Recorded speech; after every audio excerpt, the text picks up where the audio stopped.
awesome. Awesome. That was awesome. You guys are awesome. No, You're awesome. no. You are awesome. Sir, you are awesome. Seriously. Awesome. Awesome. Awesome. Everything is awesome. Welcome to this week's edition of Everything is Awesome. I'm your host, Kev, and this is the show where we sit down and talk to awesome people about awesome things.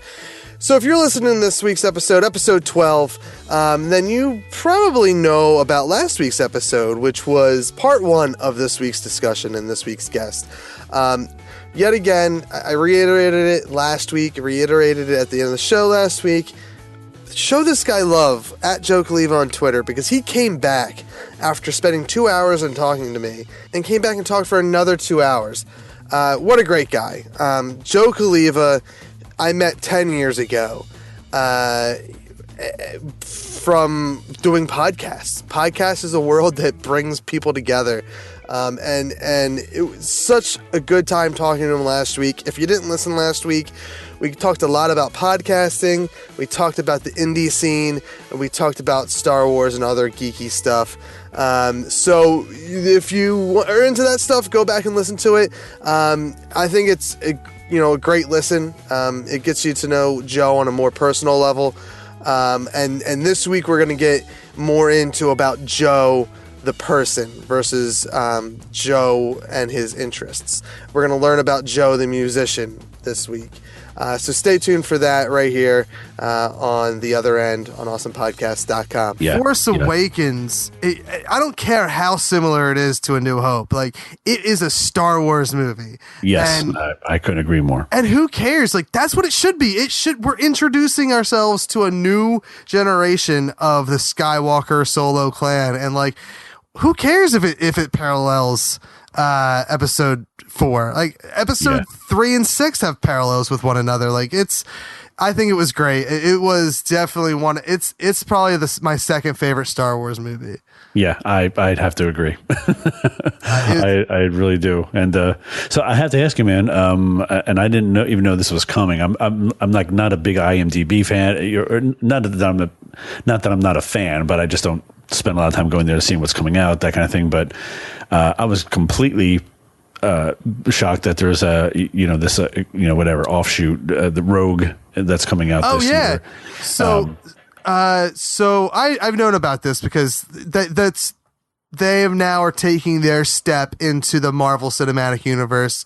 Disney obviously owns both, so like, we have great success with Marvel, let's do it with Star Wars. Yeah. And I have to go back and watch the trailer because everyone in the goddamn world loves this movie and loves this trailer. And I watched it once and I said, I don't know. I don't know about this one. I know, man, I mean, I think for me, I mean, nowhere near the excitement of seeing the first trailer for Force Awakens, but I was kind of excited and intrigued, like, wait, what? But then again, it's the same kind of thing where, like, halfway through the trailer, you see the Death Star, the original Death Star. And I mean, not that is like, a super touching part of it, but like, you're back in that time. Well, and you're going to have Darth Vader. Like, I assume Darth Vader's the main bad guy in this movie because you're stealing the Death Star plans. Yeah. I mean, right. I mean, he was Darth long, while they were just making the plans for the Death Star. So I assume this is going to be a great movie because of it's a new movie with new characters, but it's going to have some familiar faces or, robot suits in it. And, I'm telling you, like, that entire trailer, I watched it. I've only watched it once, and I'm the only one in the world. And I thought my buddy, who is super critical of stuff, was going to agree with me. And he was like, "No, it was great. I loved it. I can't wait to see it." Me, I'm just like, I'm not going to see it at midnight. I'll see it, but I'm not seeing it at midnight. So I need to go back and rewatch it because it didn't hit me the way it hit quite literally everyone else in the entire world. Right. Like I'm with you there. I'm looking forward to it, but I'm not like as excited as, when, I don't know, episode 8 comes out. I want episode 8. Like I want more like Mark Hamill. Like, we got Han Solo, we got Harrison Ford. you know, Chewie, Leia. yeah, we got all of that, and we got the 1 second clip of Mark Hamill as Luke Skywalker. I know. And, I'm just a huge Mark Hamill fan. Like, I'm a fan of his, obviously, Luke Skywalker. I'm a huge fan of his Joker. And more recently, and not even recently, it's something that he did before he was a Joker, but they brought him back in the new CW show, The New Flash, as the Trickster. And like, he's great. Like, he's just a phenomenal actor. And I love just watching his Twitter feed over the last few weeks or months has been wonderful. You playing at the fact that, like, oh, maybe this person's my kid, maybe this person's my kid, maybe I'm her dad, maybe I'm his dad, or like giving episode 8 quote unquote spoilers. He's really enjoying this newfound success, coming back to the Star Wars universe. Yeah. Anyway, I'm so stoked. I'm just so stoked for the episode 8 to come out, and and hey, if Rogue is something that kind of like keep me subdued until then. Yeah. Well, and then after episode 8, we get a Han Solo prequel movie. Oh no! Oh right, yeah. So literally, what's happening is every year we're getting a Star Wars movie. Every other year it will be an episode title. Now I don't know what they're doing after 9. I don't know if they're going to go to 10 or not. But for the next X amount of years, like we'll get episode 7. This year is Rogue One. Next year's episode 8. The year after that's Han Solo. Year after that's 9. Year after that is Yoda. Maybe I forget who the other movie is. Well, that was one of the other characters besides Darth Vader that I thought would hopefully make an appearance back in there. Because I'm thinking, like, okay, they can't bring like the original Leia back, to Rogue, but I mean, they can very easily reinsert, Yoda and Darth Vader. Speaking of Carrie Fisher, how different was she? Like, and I know that has to do with years of like probably smoking or at least drug use and whatnot, but like. If I didn't know who Princess Leia was, like the kids today watching that who were just shown the original Star Wars a week beforehand so that like their parents could be like, well, this is what you need to know.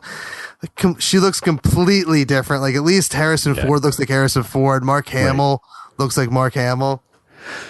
Yeah, it looked, I don't know, man. It's just, yeah, I mean, I don't know how much of a spoiler I'm allowed to make here, but like, I think the thing that was most crushing for me at the end of that movie was, or the thing that I was enjoying and laughing at the most during the movie was the chemistry between Han Solo and Chewbacca was back. Yeah.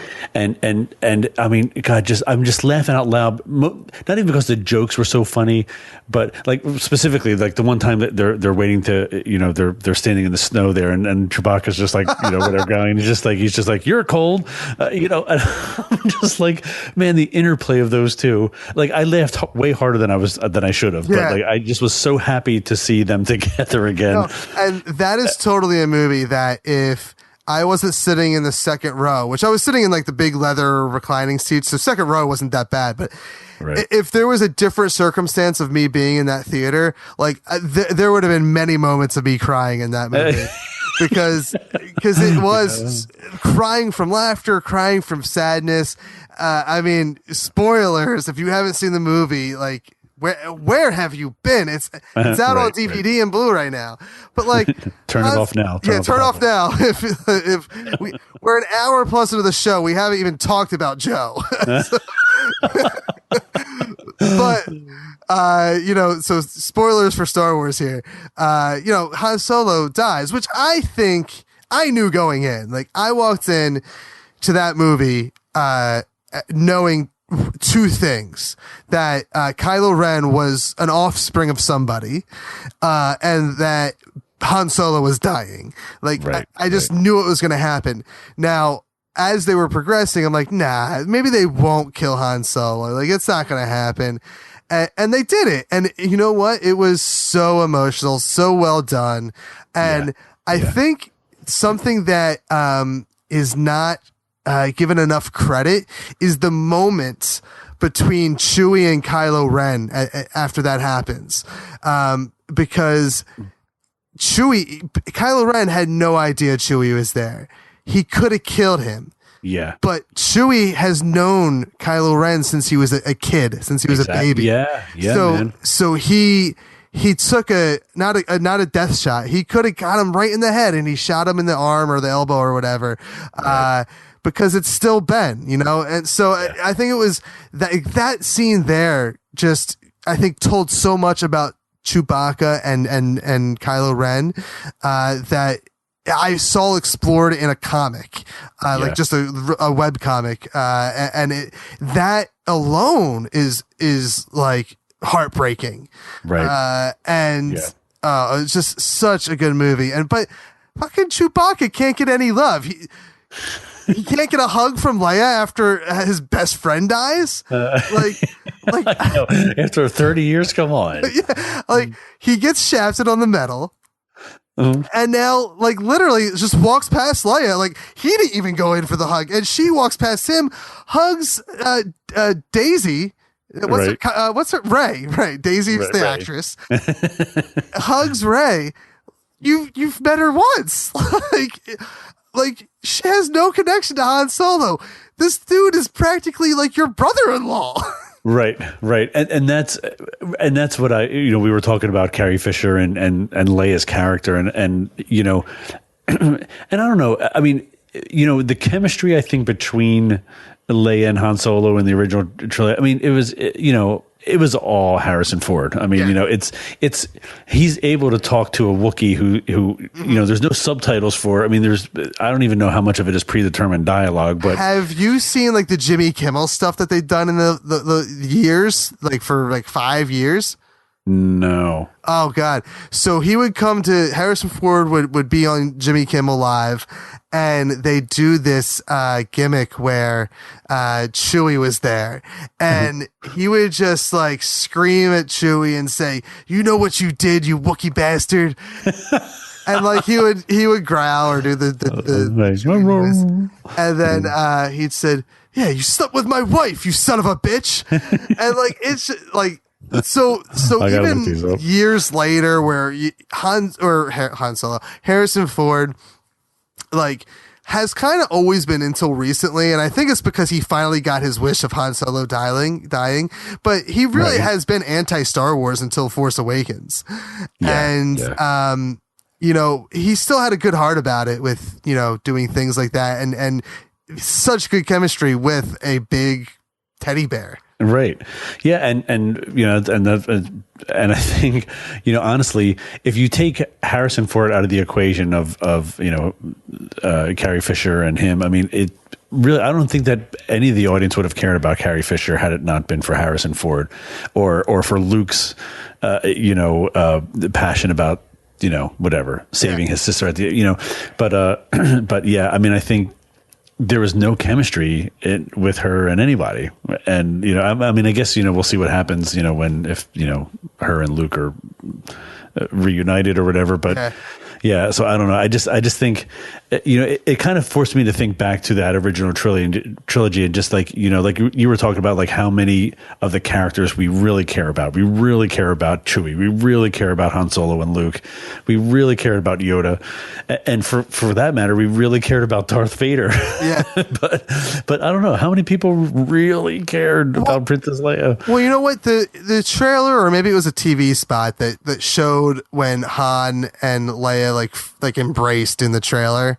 That was cool. That meant something to me. I forget how I felt in the theater with watching it unfold in story in timeline there. But I know in the trailer, I was like, cool, we're gonna see Princess Leia. I was excited to see Carrie Fisher as Princess Leia again.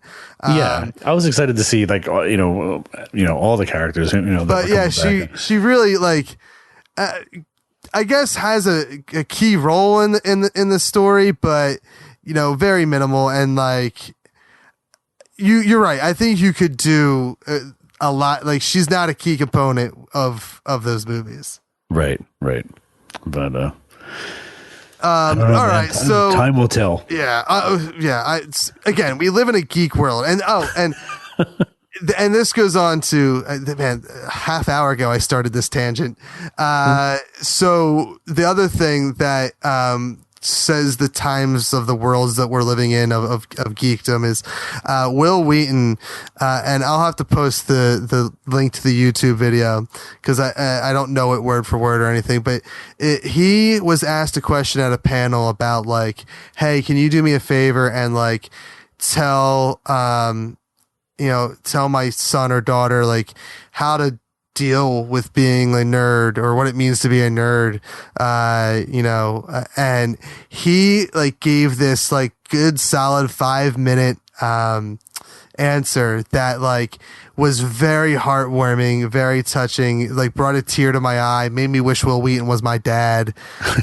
Like just about how like, everyone is basically everyone is a nerd about something. Like those jocks that are calling you a nerd and name calling you and making you feel bad. Well, guess what? They're a nerd about football.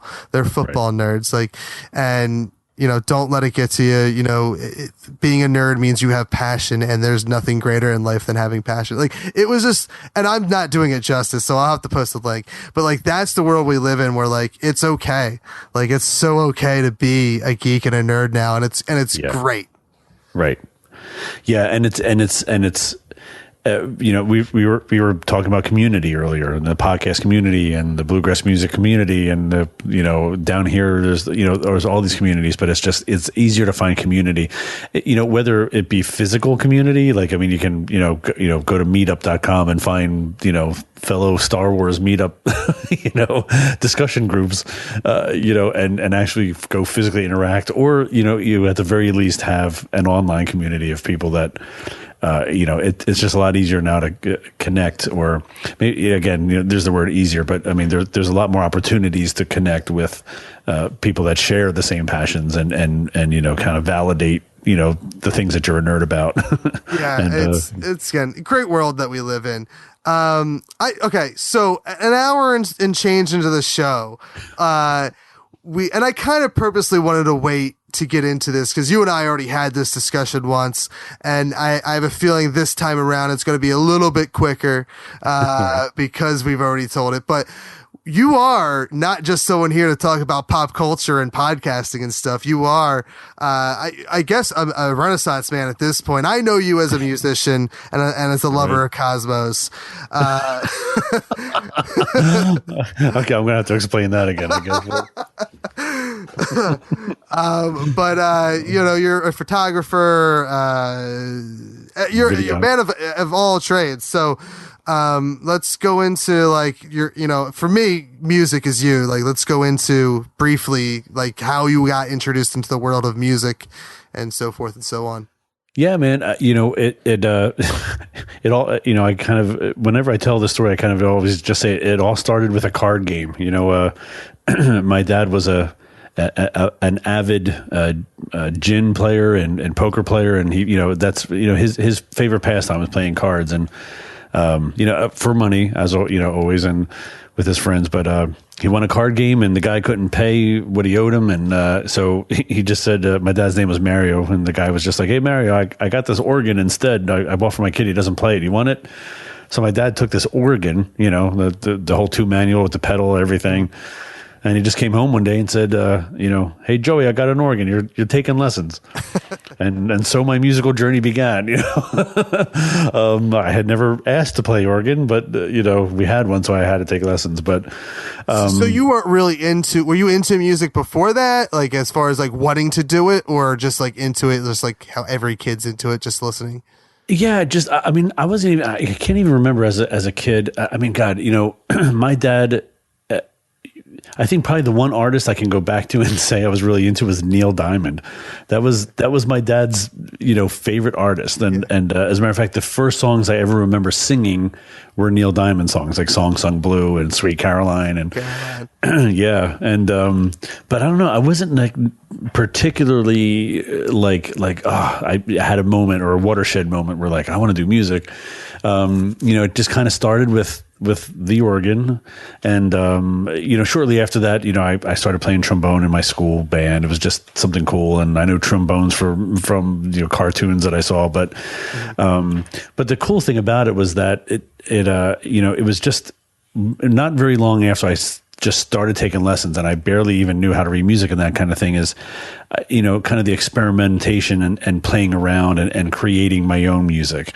Like that was instantaneously much more fun to me, than learning the notes and practicing all these other things. And so it kind of just almost immediately opened this door to, experimenting and creativity and trying to create things on my own. And, it came at a time in my life where, it was shortly before, junior high hit, that wonderful stage of worst time of what preteen, teenage everyone's years. life. Yeah, it's just horrible. And I was awkward and I kind of became a loner, but I don't know, music was kind of there to, lead me through it or comfort me through it, one or the other. And it just kind of became my best friend at the time, and is still something that, I kind of rely on first and foremost when,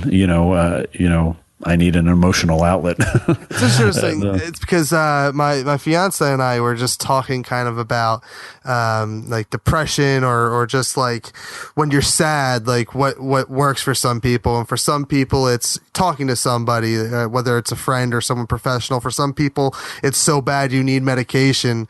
And like for me, it's like, I need to, like I've gone and sat down in a therapy session like maybe 2 or 3 times, and like it's always weird and awkward for me. Like I don't want to talk to my best friend about this, let alone a stranger. Right. Like for me, it's kind of, and we kind of discussed this last time we sat down and talked. It's I'll say a creative outlet. When I was a teenager, it was wrestling. Now it's more so writing or talking on a podcast or whatever. Right. But yeah, I being creative or having a creative outlet, no matter what that is like perfectly acceptable medicine to kind of help with sadness or depression or whatever. Right. And it's, the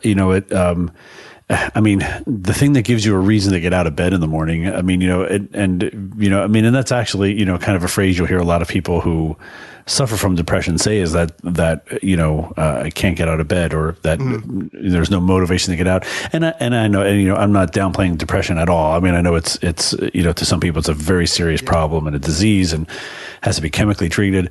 But, for me, music and creativity in general is always that reason to get up in the morning and, just something to look forward to. And, and like you said, I mean, the Renaissance man thing, I don't know, that wasn't something on purpose. I think it was just that kind of love and curiosity, because like I had mentioned already that I was just like, shortly after the organ, it was like trombone in school. Like, I want to learn how to play that. And then, 1980 MTV hit, and, I want to learn how to play drums. And then you're seeing all these guitar gods, and I want to learn how to play guitar, and I really do make concerted efforts to like really kind of dive in and learn all these things. So, by the time I got to high school, I was playing organ, piano, trombone, guitar, what else? Drums.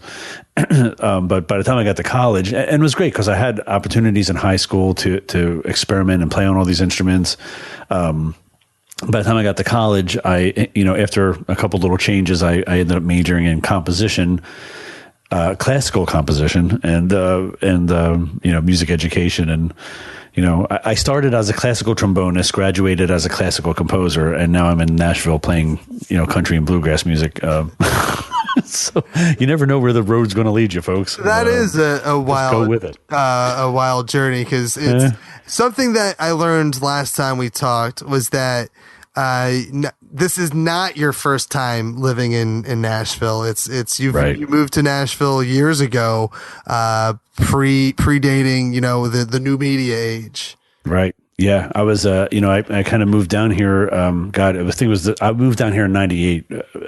Was the first time I moved down to Nashville, and that was the thing too. It was just exploring something new. I was getting more into songwriting rather than classical composing, and this is the town if you're a songwriter, and so it just kind of led me here. And but yeah, the new media started. I mean, the Napster thing hit about a year after I moved down here, '99, I guess, 2000, somewhere around there. Yeah, sounds about right.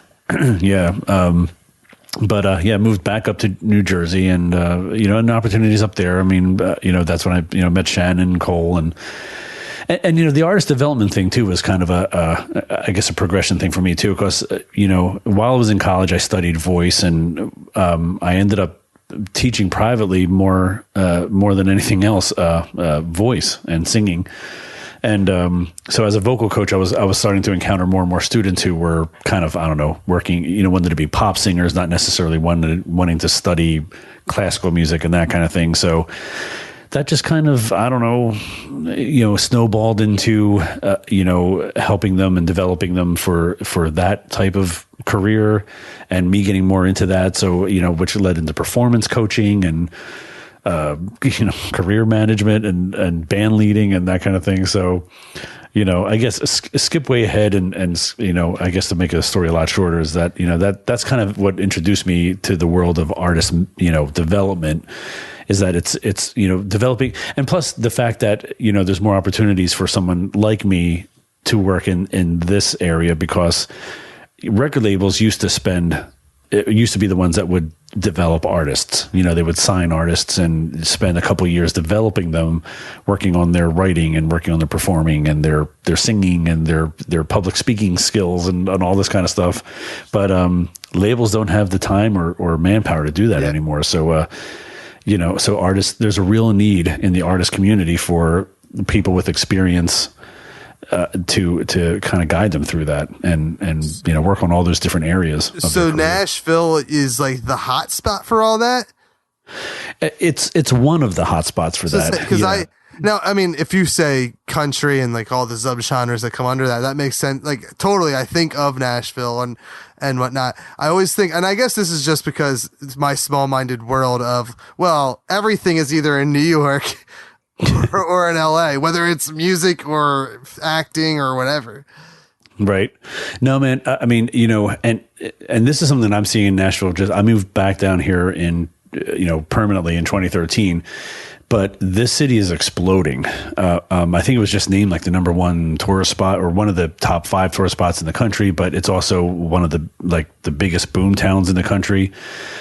There's so much growth and so much. I mean, there's definitely its pockets and little time capsules of country music all throughout the town. I mean, it's kind of what put, I guess, the town on the map sort of, or musically.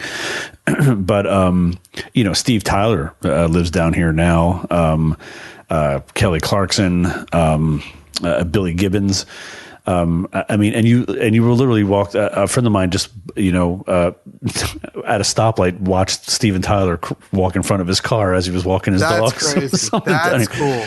Yeah, it's just who else did I mean, of course, there's all the country music people down here. I mean, a friend of mine that does security at a movie theater, watched Keith Urban and Nicole Kidman walking with their kids, and and I think that's the thing that sets this town apart from like LA and New York is that there's a lot of famous people walking around down here, but for the most part, they're unbothered. There's no paparazzi. I mean, it's almost just kind of like, I don't know. And I think that's why, honestly, some people like Steve Tyler move here is that they kind of get away from that culture of, I don't know, yeah, absolutely. I mean, the gawker kind of thing, I never really fault a celebrity when I see them get angry about paparazzi or whatever, because just because they're famous, and I know when you're a celebrity or you're an actor or a musician or whatever, like you're kind of signing up to be in the public spotlight, but at the end of the day, like they do deserve some sort of privacy, like. Right. And props to those that can find it. Like there are plenty of people that you never hear about, and good for them. But yeah, I mean, paparazzi are, I'm not famous at all, and I think they're like the drag of society. It's the truth, man. When you see and the questions that they throw out, I mean, and especially when it's exception. Like you're right, I agree with you. I mean, you're a celebrity and you're famous, and it's part of the deal. But when they have their kids out, or they're trying to enjoy just family time outside of the public eye, I don't know, but you're right. They're the dregs of society. I mean, just for just to get unflattering pictures or something like that. I would even give some forgiveness if, like, okay, like Ben Affleck's out by himself. Okay, you're gonna harass him, but like when he's out with, I guess, his kids, and I don't know if him and Jen are back together. I don't know what's going on there, but like when he's out with his family, like, just leave him alone. Like, that's just, and I get it. It's your job to be an asshole, I guess, but like, I don't know. I couldn't be a paparazzi guy because I would just be like, all right, I'm gonna let him be. Like, even as a fan, I think if I saw like Kevin Smith, who is probably like the guy who I want to sit down and talk to the most, or just say hi to, like, I think if I saw him out with his kid or his wife or his family or whatever, like, I don't know that I would take the chance to interrupt him. Like, I don't think I would want to say, oh, you know what, let me take you away from your family time when you're clearly not doing the celebrity thing. Exactly. Like, right. I don't know. So I would never make a good paparazzi. Yeah. And I mean, and I think, getting back to the question too, is that, the appeal down here musically and creatively is that it still is a very small city. If somebody comes down here to record, and it's not just, I mean, there's so much other music being created down here, and recorded. I mean, there's a ton of recording studios, and the technology has just made them more accessible to everybody. But it's just a lot easier to network in this town. It's like I said, it's smaller. It's not as overwhelming as New York or LA, and like I said, the chances of bumping into a Steven Tyler, of him coming out to a show to just enjoy music are a lot higher than. See, that's cool. Like, me, you say Nashville. I do. I think of it as the size of a New York or an LA. I would not think of it as a small town or smaller town. I would put it like up there with those towns, or like Philly or whatever. But that is cool that you could literally, like, because I can't think of anywhere. Like, I can't go to anywhere in Philly and chance seeing someone. I think one time I was driving around Philly and I saw someone that looked like Geraldo or something. And it was probably just someone that looked like him. I don't think it was him. Oh, dude, you know what? You totally just brought this memory back to me. You being a wrestling fan, I met the Iron Sheik in the airport. And people are, wrestling, if you're not a wrestling fan, you're just going to have to go, do some Googling on the Iron Sheik. Yeah, no, but, one of the most entertaining I know him as more of an entertaining character, like, now than as like a wrestler. Like, I watched a few things from when I watched wrestling as a kid, but like, he's just like, he goes on like the radio circuit, he does interviews, and he's just like a I don't know if he's crazy or if he's just like that entertaining. Yeah, I think he's just, I mean, he was a very soft-spoken guy, honestly. I think I got him to say, like, Iran, number one. But yeah, I didn't have anything from the sign, but he signed like I think it was just a piece of paper or something like that. But that's cool. So yeah, that you have to go to the airport in Philly to bump into someone. Yeah, you know what that is? Yeah, that's the only place you're gonna bump into someone. And I don't think I've ever bumped into anyone famous at the airport in Philly. I used to travel for work all the time. Like I used to be in 2 to 3 airports a week, and for like 4 years, and I never bumped into anyone. So that, like, I somehow am like that small chance of like not meeting someone famous in a airport. Right. Yeah, man. So I don't know. You got to come down here to Nashville. Take a trip. My brother-in-law, he has, is it Nashville? I think it's Nashville. He goes down there every now and then because he has friends that move down there. Okay. Yeah. So I would definitely see. That's something that like I can't wait till we're in a place to travel again and do. And I say again, Right. I only ever traveled for work. But that was I hated that job with a passion because of all the travel, but at the same time, it was cool because of all the travel. Oh, right. Like it was all within like the 48 states here, the continental United States. Right. But I still like it was all at the right time. Like I was the right place in my life to be able to do it and not like be too like I didn't have kids or anything. So being able to like literally, I think 30 states I visited at some point in my 4-year career. Though I don't, Tennessee is not one of them. I don't think I stopped in there. Huh. It was, man, it was, I mean, honestly, I think, when I first moved here back in 98, anybody that said like, yeah, I should come down there, I would honestly say, Nashville is a good state to kind of drive, or a good city to drive through. I mean, like, I would almost start at like maybe Knoxville and then do a day trip down to Nashville and then like, end up in Memphis. And, you kind of got all the, I think that's pretty much all you would want to see in Tennessee. But there's so much more here now. Just like I said, I mean, musically and the live music scene here is just amazing. And you can still do those day trips to Memphis and that kind of thing. But, I think as an artist, the thing I really love most about here isn't even the music. And I think that's kind of what, honestly, when I was living up in New Jersey, I was getting into photography as a hobby and while I was working with Shannon Cole. And, when I stopped working with her, my job was to not do music anymore at all. But, things went, things went bad really quick. So I just kind of swore off music. I literally sold all my equipment. Yeah. It's interesting because you talked about that last time that like you have kind of gone through a roller coaster of, like, I guess of how you feel about music and as a career, at least. Yeah. And I'm right. I'm at that place now again, where I'm kind of enjoying, it not being my one and only thing that I do creatively, but, then I met this other artist, Peyton Taylor, up there. She was very young when I met her up in New Jersey, and she, got into country music, and I was back in the artist development thing again. But I loved it. I mean, it was, my daughter at the time was old enough now to be playing music, and I got to be in a band with her for a while and brought me back down here to Nashville. And that is, sweet. Like that's something that, that I enjoyed listening to you talk about last time. Like, yeah, I can only imagine doing something that I love doing with one of my kids, whether it's in front of a crowd or just, in front of a microphone or whatever. Like that seems so cool. It's, I mean, just as we were talking about an hour ago, she had to just say goodbye to me, and she's all dressed up for her, her gig tonight. And, it's there's so much pride, watching her work and watching her,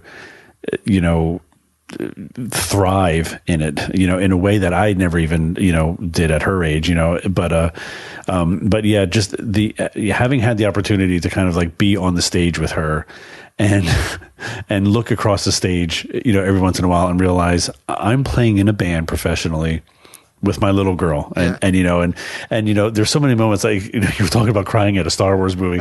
I mean, like, I'm on like stages sometimes in front of like, these like, 15,000 people audiences, and I'm looking over at her and she's just like, whipping her hair out and just dancing, and the crowd's like screaming for her. I'm just like, oh my God, it's my little girl. I'm just big sappy guy standing on the stage. They're like, what's wrong with that dude? It's totally amazing how, and I think we talked about this before too, where like, at least for me, as I get older, I get much more emotional, and oh God, yeah, I cry. Obviously now that I have kids, there's things that involve whether being a dad or being having kids, or something that will be online, like some quick little GIF or video on Facebook or whatever that will catch me. And I'm like, oh, that's cute, and it'll pull up my heartstrings. But like even like.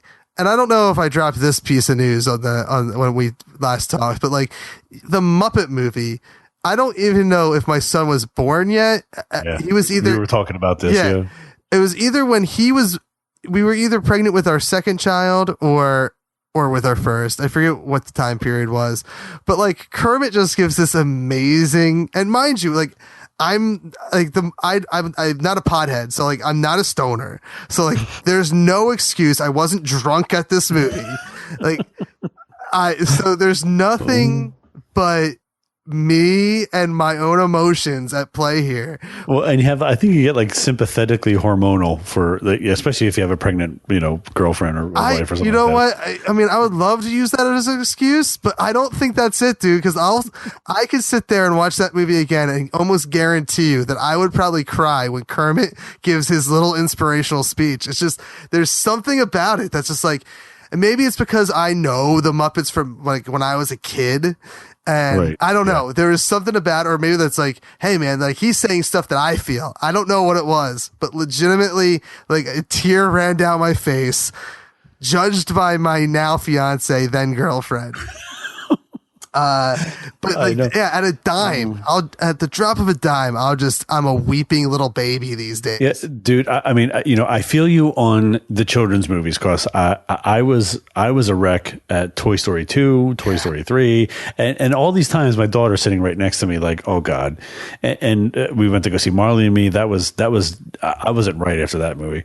Yeah. But even last night I watched I don't know if you're into The Blacklist, the James Spader thing, and I watch it every now and then. Nothing hardcore. Anyway, there was a baby born last night, and like it was coming. I mean, like there wasn't anything particularly emotional about it, but man, the baby starts crying, and everybody's smiling, and there's relief, and I'm weeping on my couch with my bulldog sitting next to me. Like this is I've hit a new low in as far as how pathetic my life is here right now. It is. Yeah, absolutely. Like there's moments. I was just watching something the other day on TV where I guess it was talking about like mothers or children growing up. Something so simple, nothing that you should be crying at all. Right. But it's just like I'm watching it and like I just started like I wasn't shedding a tear, but I had to hold it back. I'm like, Jesus Christ. Yeah, I know, man. It's. Dude, and you're not that old, man, right? I mean, well, you have kids. I'll be 32 in July. Oh yeah, you're a youngster. Yeah, so. I just turned 47. I want to say that like at my age, but it was happening to me at 30. I mean, I think it's like once you have kids and family and I don't know, man, the whole world just changes, and just right, you cry at like commercials that have a kid running and. Towards his mom or something, like, oh my god. There is definitely those moments. It's so wild being like a quote unquote adult because I never feel like I don't know. I have this discussion with my fiance all the time now where we say, okay, well we have a kid. Then we bought a house a few months after that. So we got to be adults now. We bought a house and then like totally we're not adults. We make a decision to have a second kid. We're adults. Like that's an adult decision. Right, we're not adults. Like we're still not adults. All right. We have like, I moved careers from like a really, I didn't know if I was going to have a job the next week to like a job that's like very secure, very adult. And it's, so like, okay, so we're an adults. Like I have a retirement plan now. Like I have a pension. I know. But retirement plans, 401ks, all the stuff seem to matter all of a sudden. And like we're officially engaged for like we were I think we got engaged about a month ago. So like, hey, congratulations, by the way. Thank you. Thank you. Awesome. But like, so we're adults now, right? Like I got a pension, we're engaged, yada, yada, yada. And like, no, like I'm still at 11 o'clock at night. I'm still just sitting around talking about Star Wars or just talking to a good friend and doing on a post. I won't say a dopey podcast, but more or less a dopey podcast. Like I do things that I've been doing for the last 10 years and still doing it with a smile. Yeah. Hey man, that's, that's quite an accomplishment. I mean, like to be able to, people say like, 10 years, but I mean, to keep anything going, especially nowadays, I think, and keep it at that level where you enjoy it that much is it's huge. Yeah. It's weird. Cause like I say like, oh yeah, I've been podcasting for 10 years as this episode is episode 11 of this podcast. But like, that's like, this is just like the new era, I guess, of me podcasting, because I eventually, like, at one point it was like, let's get to 20 shows, because like Happy Hour, Steel Tip never got to 20, Creepcast never got to 20, Happy Hour finally, like, I think I got to like 170 some shows, and Stabcast I was part of for 80 some weeks, and there was other shows that lasted for at least in their 70s and whatnot. So like I'm finally in a place where I'm like, all right, let's not worry. Who cares? Like, let's just look at little milestones, I guess, or just look at the overall picture. Like, I don't know, just have a good time is what I'm trying to do. Yeah, man. Well, I'm happy that you're still podcasting, man. I think it's I think you were an early adopter, and you were there. you were there. So I'm sure you have just, I'm sure, a ton of great stories to tell when it comes to this. You've kind of been through it's growing. Yeah. If not great stories, at least like learning experience that other people can learn from me. Like, I'll tell you, there's a lot of shows that spun off from my shows that have found great success at some point. Like the Stabcast was a spin-off of Happy Hour Steel Tip that just ended I think November of last year, and when I did Creepcast, another show spun off from that and lasted for years. For a while I was just like a place where you came to go do something else, and you did it better. To get things started and then go off on your exactly. Yeah, I swear, my buddy who did like a nerdy academic news, or Academic Nerds was the name of the show. He did that with me, and then he went off, and now he's just like a stand-up comedian. So like I'm like, dude, everyone literally just finds like something. I guess I'm their muse. That's what I want to say. So I feel good about myself. That's why I don't have a co-host anymore. This way, no one can leave me.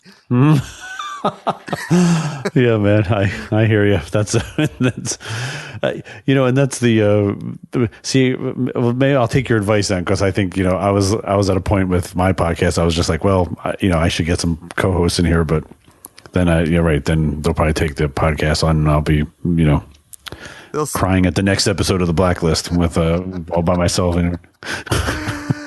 All right, Joe. Well, I want to thank you again for taking another almost 2 hours of your life and dedicating it to an interview that this time people will hopefully hear. Hey, I know so far things look good, and hey, man, thank you for asking me. I mean, I could do this every week. It's just great to talk about nerdy stuff and stuff I'm passionate about, and music and art and all that great stuff. So it's I love your podcast, and I love the fact that you give people like me a chance to talk about all this great stuff. And I said it before, and I'll say it again. And this time, to say yes a second time, especially I asked you, and I not that I was expecting you to say no, but it was a cool feeling to be like, hey, 10 years later, and he's still willing to do my dopey show, and for me to say less than a week later, maybe a week and a half later, by the way, it's ruined. Can you do it again? And to say yes, so cool. Thanks for doing it twice now. My pleasure, man. Yeah, and we'll definitely have you on again. Where it'll be probably more or less this show, since the first time that no one heard was the real origin story. But yeah, I enjoyed having you on. I hope you do it again. I hope you start podding again. Yeah, man. I'm looking into I just had the first meeting about an art photography podcast that's kind of in the works, but I hate when I have it up and running. I'll definitely, if you'll have me back on, I'll come out and talk about it. And 100%. But yeah, I mean, and if anybody wants to explore that Bluegrass podcast, it's still up, and it's still, like I said, it's just in hiatus right now, but it's called The Bluegrass Byway. And the website is just thebluegrassbyway.com, and byways with a Y. You can search for that on iTunes too, and it'll come up. And I found it. I subscribed to it. If I can find it, I'm just because I do a podcast doesn't mean I know how to work podcasting machines. So I found it. If I can find it, anyone can find it. And it is good. It is it's not just long form interview. I think that, and maybe beyond the first episode it is, but it's kind of like what I liked. It's kind of a mixture of what I used to do and what I do now, where it's like half long form interview and then segment based with news and stuff about bluegrass. And Right. So it's, I mean, I guess maybe the news portion of it, if you're going back and listening to it, may be a little outdated, but still, it's just it's a good listening experience for someone who's not really into the bluegrass scene or doesn't know about it, at least not yet. We'll see what your show does for me in a couple episodes. Cool, It man. was a great show. Give it a listen. If you liked what Joe said here today, you'll hear him be probably far more intelligent than talking about Star Wars. Oh man, hey, maybe we should start a Star Wars podcast. That would be you know what? Somewhere I have a note written down where it was to start a Star Wars podcast called like You Wookiee Slut or something like that. Dude, you have to register that name. Get it, do it now before somebody who's listening to this jumps on it. I heard the line somewhere, like, that's a great podcast right there. Yeah, well, hey man, you please let me know because I'll be the first to apply. Because I mean, you want to hear me get nerdy? Get me on a tangent about the philosophy, of the Star Wars storytelling. I mean, it'd be like the equivalent of like the Shakespearean character analysis. That's what we can definitely talk about that next time you're on this show at least. All right, man, all right. I'm in. Very cool. All right, well, anything else? Anywhere else you want to direct people to find you?